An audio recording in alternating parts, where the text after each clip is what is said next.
एक विपक्ष का आरोप है आप पर, और वो आरोप ये है कि दुनिया के देश जब अपने लोगों के हाथ में पैसा दे रहे हैं, आपकी पार्टी की सरकारें, उत्तर प्रदेश का उदाहरण वो देते हैं कि लोगों के भत्ते काट ले रही हैं।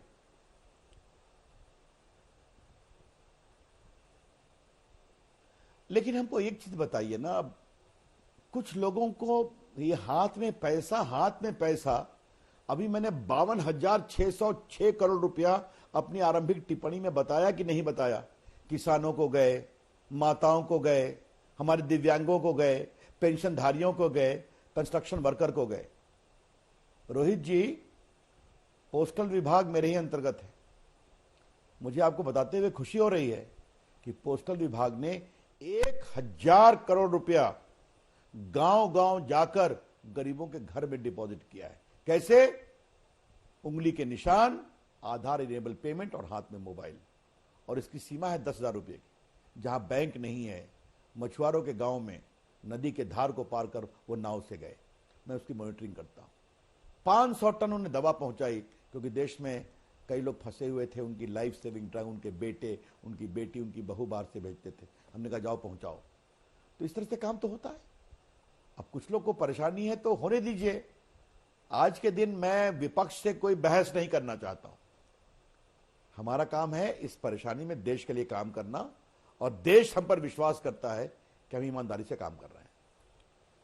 प्रधानमंत्री ने कहा लोकल के लिए वोकल और स्वदेशी से समृद्धि, और आपने अभी एक इशारा किया कि बहुत जल्दी हम दुनिया में मोबाइल उत्पादन करने वाले सबसे बड़े देश बन जाएंगे। क्या मैं ये समझूं कि इस समय चीन को लेकर जो दुनिया भर में एक अविश्वास पैदा हो गया, उसका लाभ भारत को मिलेगा और कुछ बड़ी कंपनियां वो अब भारत में आ सकती हैं? देखिए, हम किसी देश का नाम तो नहीं लेंगे, लेकिन हमें हिंदुस्तान को आगे बढ़ाना है। और इस समय दुनिया ने जो प्रधानमंत्री नरेंद्र मोदी जी की क्षमता देखी है, उनकी सूझबूझ और दूरदर्शी नीति देखी है, और भारत के लोकतंत्र, जिसमें आप भी मीडिया आते हैं, लोकतंत्र की प्रामाणिकता देखी है, तो दुनिया का भारत के प्रति एक बहुत नजरिया बदला है। और जिस तरह से तमाम पीड़ा के बावजूद हमने अपनी मौत को सीमित किया है, तो और देखिए, मैं आपसे आज एक बात कहना चाहता हूं। मैं अपने प्रदेश का प्रभारी भी हूं, सह प्रभारी। हम लोग डीएम, एसपी, एडीएम इन लोग से बात करते हैं। प्रधानमंत्री हम लोग की बातचीत को स्वयं देखते हैं, बाकी लगा देखते हैं। देखिए रोहित, मैं आपके माध्यम से आपके दर्शकों को बात बताना चाहता हूं। तमाम कमजोरियों के बावजूद भारत की ब्यूरोक्रेसी ने बहुत अच्छा काम किया है। लाखों लोग पहुंच रहे हैं, उनको क्वारंटाइन करना, उनको अलग से रखना, उनके भोजन की व्यवस्था करना, उनकी टेस्टिंग की व्यवस्था करना, ये छोटा काम है क्या? आप मुझे बताइए। ट्रेन से श्रमिक आ रहे हैं, कुछ श्रमिकों भी ला रहे हैं, उनकी स्क्रीनिंग करना। लेकिन मैं आपसे एक बात कहूंगा, लगभग 90-95% अच्छा काम हुआ है, और हमें इसकी तारीफ करनी पड़ेगी। इस तरह से देश जागता है तो यह काम होता है। हाँ, कहीं कमियां रही हैं, मैं उसको छुपाऊंगा नहीं, उसको और सुधारने की जरूरत है। अब आपने बात की तो मैं आपसे एक दो बात कहना चाहता हूं।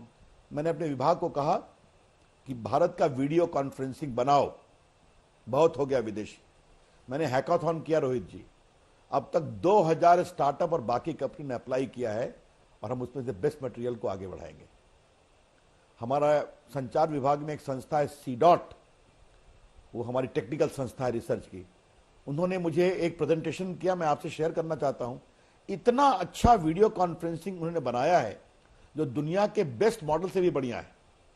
हमने कहा वैज्ञानिकों जागो, अच्छी चीज बनाओ और बताओ। उन्होंने व्हाट्सएप के पैरेलल एक इतना बढ़िया प्लेटफॉर्म बनाया है जिसमें सरकारी सेवा, सेना, पुलिस के लिए उच्च स्तर की सुरक्षा और आम पब्लिक के लिए भी व्यवस्था रहेगी। हमने कहा इसको भी बनाओ। आप देख रहे हैं वर्क फ्रॉम होम एक नया नॉर्म है, तो मैंने जैसे ही लॉकडाउन हुआ हमने अपने विभाग को कहा कि इसको लिबरलाइज करो, सारे नियम लिबरलाइज कर दिए। मुझे आपके माध्यम से आपको दर्शकों को बताते हुए खुशी हो रही है कि इंडिया का 85% आईटी का काम आज घर से हो रहा है, और हमने अपने विभाग को कहा है कृपया करके इसको स्थायी बनाओ।